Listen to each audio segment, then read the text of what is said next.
खैरपुर की वो रात। राजस्थान के बॉर्डर के पास एक छोटा सा गांव था, खैरपुर। दिन में वो बिल्कुल नॉर्मल लगता था। मिट्टी के घर, खेतों में काम करते लोग और शाम होते ही मंदिर की घंटियों की आवाज। लेकिन रात में खैरपुर बदल जाता था। लोग जल्दी अपने डोर बंद कर लेते। बच्चे अगर बाहर खेलने की जिद करते तो उन्हें सख्ती से मना किया जाता, मगरिब के बाद बाहर मत जाना। क्यों?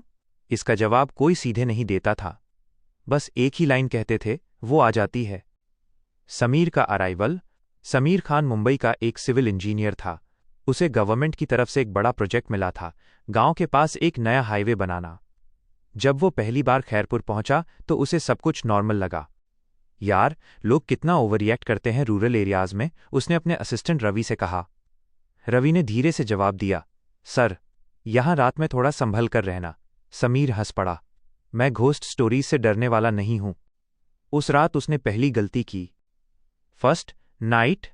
हाईवे साइड गांव से थोड़ा दूर था, बिल्कुल डेजर्ट के किनारे। वहां एक छोटा सा कैंप बनाया गया था। 3 टेम्पररी केबिन, एक जनरेटर और एक बड़ा फ्लड लाइट। शाम तक काम खत्म हुआ। सारे वर्कर्स गांव लौट गए। सिर्फ समीर और रवि कैंप में रुक गए। रात के करीब 11 बजे हवा अचानक बदल गई। डेजर्ट की हवा नॉर्मली गर्म होती है, लेकिन उस रात वो ठंडी थी। अजीब तरह की ठंडी। जनरेटर का लाइट हल्का हल्का फ्लिकर करने लगा। समीर लैपटॉप पर मैप्स देख रहा था, तभी उसने पहली बार वो साउंड सुनी। घुंघरू। बहुत हल्की। छन छन छन।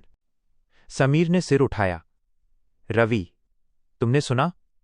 रवि का चेहरा अचानक पीला पड़ गया। सर, बाहर मत जाइए। समीर इरिटेट हो गया। अरे, कोई लोकल डांसर होगी। और वो बाहर निकल गया। दूसरी गलती। कैंप के बाहर चारों तरफ साइलेंस था। फ्लडलाइट की रोशनी जहां खत्म होती, वहां से डार्कनेस शुरू हो जाती थी। और तभी उसने उसे देखा।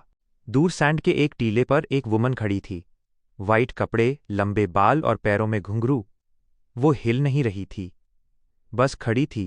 समीर ने जोर से आवाज लगाई, हेलो, कौन है वहां? कोई जवाब नहीं आया। हवा तेज हो गई और फिर वो चलने लगी, सीधे समीर की तरफ।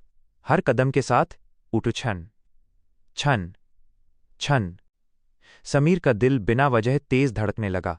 जैसे जैसे वो वुमन पास आई, समीर ने देखा उसके पैर सैंड को छू नहीं रहे थे। वो हवा में हल्की सी फ्लोट कर रही थी। तभी अचानक जनरेटर बंद हो गया। पूरा डार्कनेस, इतना गहरा कि हाथ भी दिखाई न दे। और उसी डार्कनेस में समीर ने अपने कान के बिल्कुल पास एक वॉइस सुनी। तुम आ गए, एक वुमन की वॉइस। बहुत ठंडी, फुसफुसाहट जैसी। समीर जोर से चिल्लाया। Morning after. जब उसकी आंख खुली, वो केबिन के अंदर था। रवि उसके पास बैठा था। सर, आप बेहोश हो गए थे। समीर ने तुरंत पूछा, कल रात बाहर कोई वुमन थी ना? रवि ने सीधा जवाब नहीं दिया, बस बोला, सर, आपको गांव के ओल्ड चौधरी से मिलना चाहिए। समीर नाराज हो गया। मैं कोई हैलुसिनेशन नहीं देख रहा था, लेकिन अंदर से वो डर चुका था, क्योंकि उसने साफ साफ महसूस किया था किसी ने उसका नाम लिया था, जबकि उसने अपना नाम बताया ही नहीं था।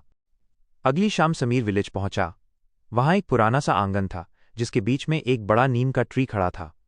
उसी के नीचे बैठे थे ओल्ड चौधरी रहमान। उनकी उम्र करीब 75 साल होगी। चेहरा झुर्रियों से भरा हुआ और आंखें इतनी गहरी जैसे बहुत कुछ देख चुकी हों। समीर उनके सामने बैठ गया। चौधरी साहब, मुझे आपसे कुछ पूछना है। चौधरी ने बिना उसकी तरफ देखे कहा, तुमने उसे देख लिया है ना? समीर का दिल एक पल के लिए रुक गया। किसे? चौधरी ने धीरे धीरे उसकी तरफ देखा। रेत की दुल्हन। आसपास बैठे बाकी लोग चुप हो गए, जैसे किसी ने अचानक हवा रोक दी हो। समीर ने हल्की हंसी निकालने की कोशिश की। ये सब स्टोरीज हैं, कोई रियल चीज नहीं। चौधरी ने उसकी बात अनसुनी कर दी और बोले, जो तुमने देखा वो पहली बार नहीं हुआ, तुमसे पहले भी एक आदमी था। The old story.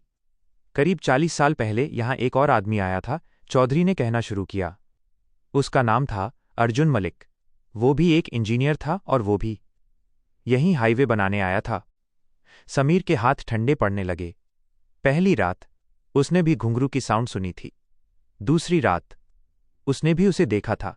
समीर अब बिल्कुल चुप था। और तीसरी रात चौधरी की आवाज और धीमी हो गई, वो उसे अपने साथ ले गई। अर्जुन का अंत? समीर ने जल्दी से पूछा। मतलब? वो मर गया? चौधरी ने सिर हिलाया। नहीं, वो गायब हो गया, बिना कोई निशान छोड़े। न कपड़े, न जूते, न बॉडी, कुछ भी नहीं। The photo. चौधरी ने एक पुरानी ब्लैक एंड व्हाइट फोटो निकाली और समीर की तरफ बढ़ा दी। समीर ने फोटो हाथ में ली और उसका दिल जोर से धड़कने लगा। फोटो वाला आदमी बिल्कुल समीर जैसा दिखता था। चेहरा, आंखें, हेयर स्टाइल, सब कुछ। ये कौन है? समीर ने कांपती आवाज में पूछा।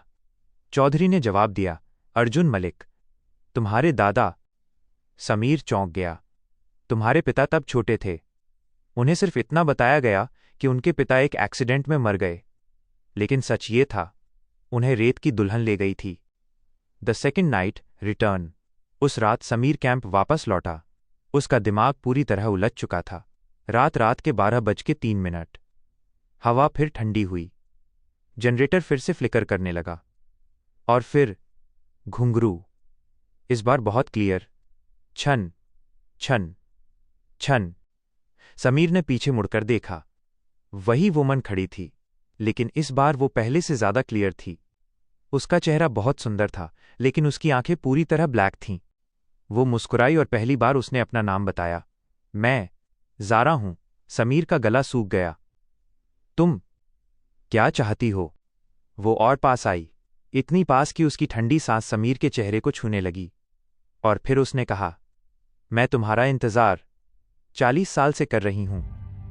आगे क्या हुआ जानने के लिए पार्ट 2 के लिए चैनल को सब्सक्राइब करो।